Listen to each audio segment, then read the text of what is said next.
बुरी खबर आई है और वो है all India Institute of Medical sciences से, जहां पर इस देश के पूर्व प्रधानमंत्री डॉक्टर मनमोहन सिंह वो वहां गए थे। कुछ शिकायत आ रही थी सेहत को लेकर के, और उसके बाद वो जब वहां गए तो अस्पताल में उनका कुछ ट्रीटमेंट हुआ, और ट्रीटमेंट के बाद ये पाया गया कि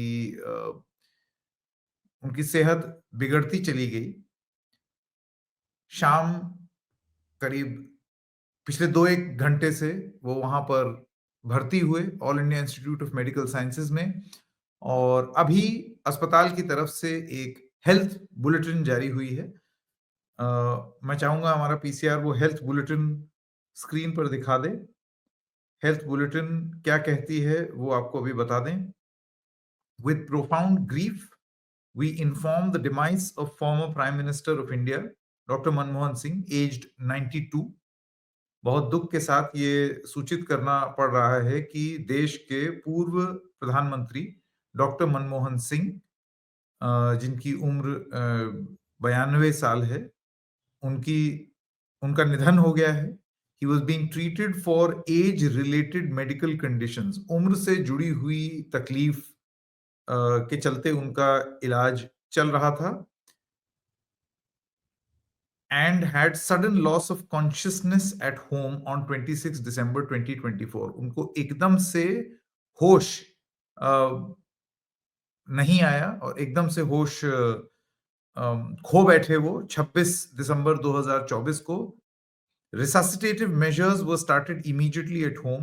उनको दोबारा से ताकि वो रिस्पॉन्ड करने लगे, उस तरीके का उपचार वापस शुरू किया, घर ही में शुरू हो गया था। He was brought to the medical emergency at AIIMS. फिर उनको medical emergency All India Institute of Medical Sciences में 8:06 पर लाया गया। Despite all efforts he could not be revived and was declared dead at 9:51 p.m। यानी कि all India Institute of Medical sciences के हिसाब से 9:51 पर उनको अस्पताल ने मृत घोषित कर दिया है। तो डॉक्टर मनमोहन सिंह, जिनका जन्म 1932 में हुआ था और हिंदुस्तान के उस भाग में हुआ था जो अब हिंदुस्तान का हिस्सा नहीं है, पाकिस्तान का हिस्सा है। 1932 से 2024 तक 92 साल का उनका एक उनकी उम्र रही है, जिसमें से मोर देन 50 इयर्स, उससे भी ज्यादा का उनका पब्लिक लाइफ, उनका अनुभव रहा है। भयंकर रूप से अनुभवी नेता, और उसके साथ साथ सरकार में, अर्थव्यवस्था में, इन सब मामलों के जानकार रहे डॉक्टर मनमोहन सिंह, अब हम लोगों के बीच में नहीं रहे हैं। इससे पहले कि हम आपको उनका थोड़ा सा इतिहास बताएं, उनका राजनीतिक जीवन बताएं, उनको क्या अवार्ड्स मिले वो बताएं, ये सारी चीजें बताएं, एक चीज आपको जरूर दिखाना चाहते हैं। 2014 में ऑफिस छोड़ने से पहले उनकी आखिरी प्रेस कॉन्फ्रेंस में उनसे किसी ने पूछा कि आप 10 साल के अपने इस कार्यकाल को किस तरीके से देखें, जिसमें इतने स्कैम हो रहे हैं, और आपके ऊपर इतने लांछन लगे हैं कि आप कुछ नहीं कर पा रहे हैं। तो उन्होंने सिर्फ एक चीज बोली थी, और वो अब आपके स्क्रीन पर आ जाएगा, और वो थी ये: history will be kinder to me than the media. ये आज से करीब 10 साल पहले बोली हुई बात है। इस बात को एक्चुअली 11 साल हो गए हैं जब उन्होंने ये बात बोली थी। अब आइए एक एक करके आपको बताते हैं डॉक्टर मनमोहन सिंह का अर्ली लाइफ, और फिर धीरे धीरे उनका जो पूरा राजनीतिक जीवन रहा है उसके बारे में बात करेंगे। तो सबसे पहले डॉक्टर मनमोहन सिंह का शुरुआती जीवन। जन्म 26 सितंबर 1932 को अविभाजित भारत में हुआ था। अब वो हिस्सा पाकिस्तान में है, पंजाब प्रांत में। 1948 में पंजाब विश्वविद्यालय से मैट्रिक की शिक्षा पूरी की। आगे की शिक्षा ब्रिटेन के कैम्ब्रिज विश्वविद्यालय से उन्होंने प्राप्त की। 1957 में, यानी कि 1957 में उन्होंने अर्थशास्त्र में प्रथम श्रेणी से ऑनर्स की डिग्री अर्जित की। सन 62 में उन्होंने ऑक्सफोर्ड विश्वविद्यालय के न्यूफील्ड कॉलेज से अर्थशास्त्र में डी.फिल किया है। इसके अलावा उन्होंने 1962 में ऑक्सफोर्ड विश्वविद्यालय के न्यूफील्ड कॉलेज से अर्थशास्त्र और डी.फिल, जैसे मैंने आपको बताया, पंजाब विश्वविद्यालय और Delhi school of economics DSC में डॉक्टर सिंह शिक्षक के रूप में कार्य करते रहे।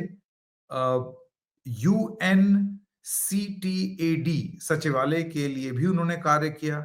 1987 से 1990 में जिनेवा में दक्षिण आयोग के महासचिव के रूप में नियुक्त किया गया उनको।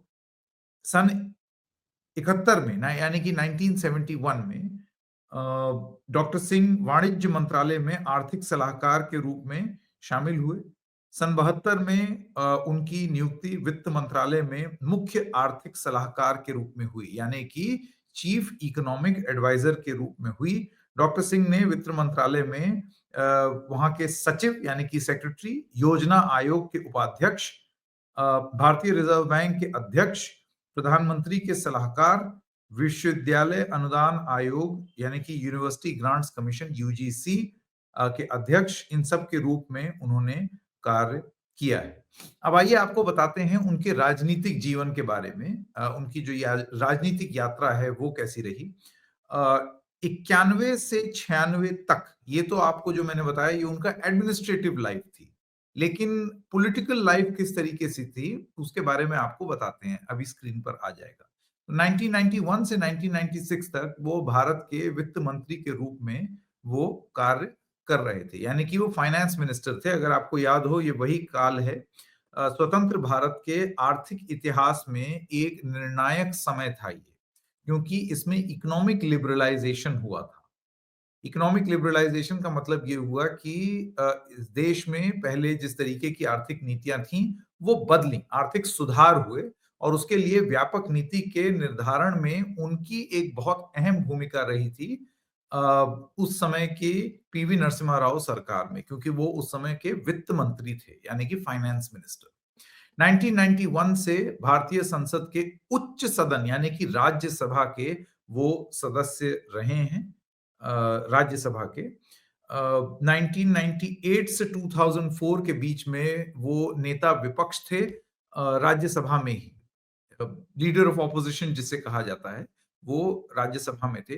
2004 के आम चुनाव के बाद 22 मई 2004 को प्रधानमंत्री के रूप में उन्होंने शपथ ली, और उसके बाद फिर 2009 में 22 मई 2009 को दूसरी बार वो प्रधानमंत्री बने और प्रधानमंत्री पद की उन्होंने शपथ ली।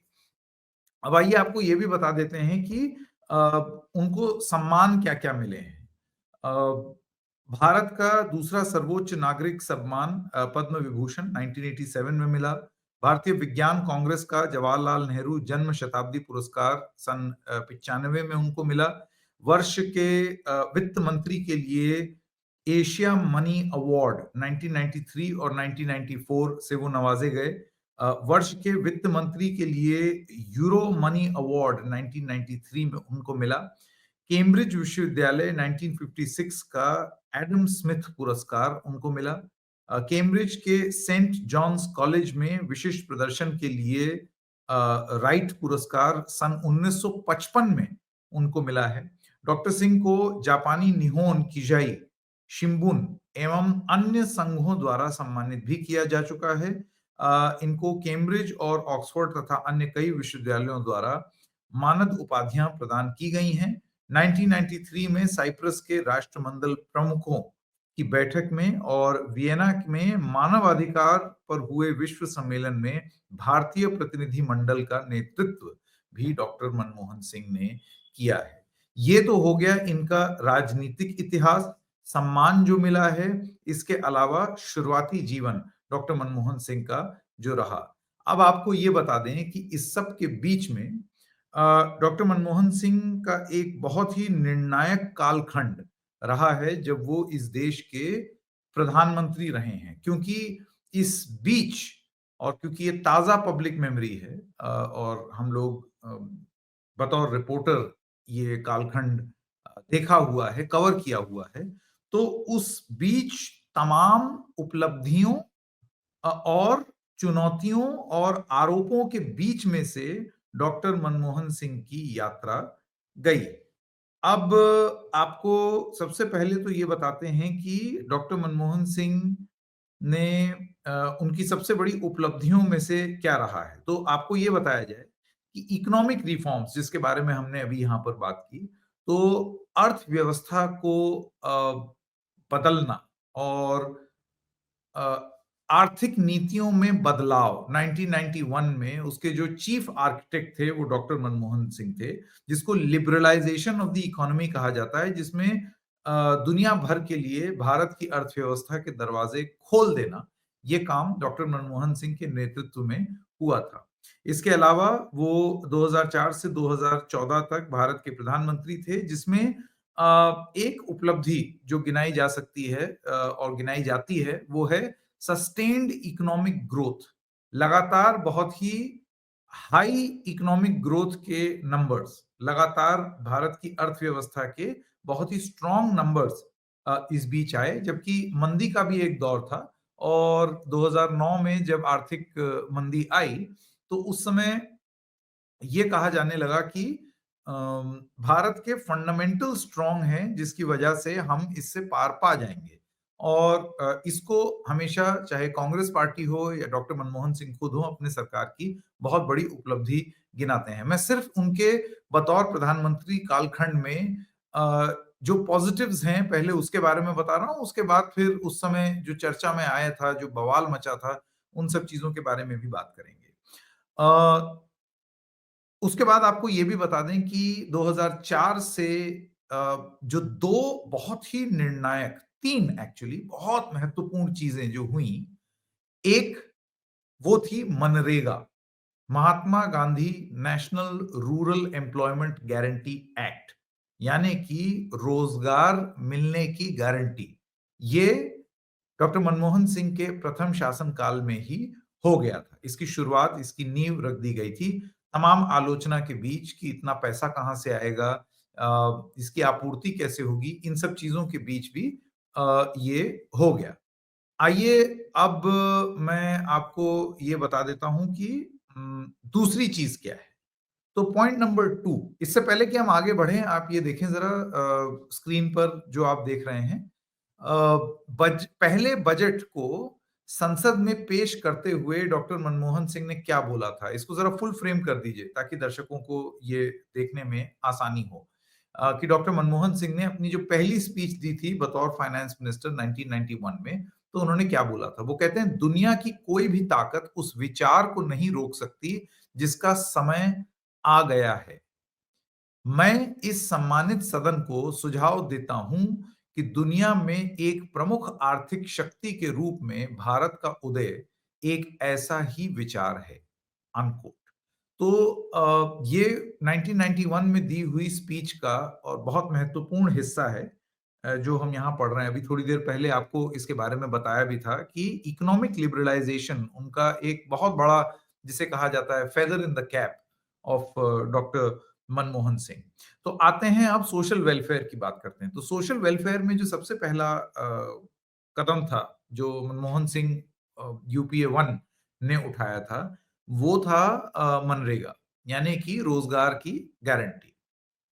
इसके अलावा जो दूसरा कदम था वो था राइट टू इंफॉर्मेशन, यानी कि जानने का हक। अब ये खासा चर्चा में है क्योंकि आज की डेट में आलोचना ये हो रही है कि वो राइट टू इंफॉर्मेशन को इतना डाइल्यूट कर दिया गया है कि अब आपको सरकार से जानकारी उस तरीके से नहीं मिल सकती है। और यूपीए सरकार के विरुद्ध जानकारी प्राप्त करके ये बोलना कि ये स्कैम हो रहा है या घोटाला हो रहा है सरकार में, वो जानकारी ही बहुत हद तक लोगों को मिली उसी जानने के अधिकार के चलते, यानी कि उसी राइट टू इंफॉर्मेशन एक्ट के आ जाने के चलते वो जानकारी लोगों को मिली और उसके चलते सवाल पूछे गए सरकार से, जैसे कि पूछने भी चाहिए। तो ये थी दूसरी चीज। इसके अलावा और भी तमाम चीज थी, लेकिन 2008 में 2008 के लगभग अंत में मनमोहन सिंह की सरकार, डॉक्टर मनमोहन सिंह की सरकार ने एक महत्वपूर्ण कदम उठाया, एक्चुअली 2009 की शुरुआत में उठाया, और वो था फार्म लोन वेवर, ऋण माफी। उस समय आलोचना ये थी कि आप अगर इस तरीके से ऋण माफ करेंगे तो दबाव बनेगा, करीब 75,000 करोड़ रुपए का घाटा, राजस्व का घाटा होगा सरकार को। लेकिन फिर भी वो किया, और ऐसा माना जाता है कि नरेगा, सूचना का अधिकार और फार्म लोन वेवर, ये 3 ऐसी चीजें थी जिसने डॉक्टर मनमोहन सिंह की सरकार को रिपीट कर दिया 2009 में, और सरकार उनकी दोबारा बन गई। ये कुछ बातें।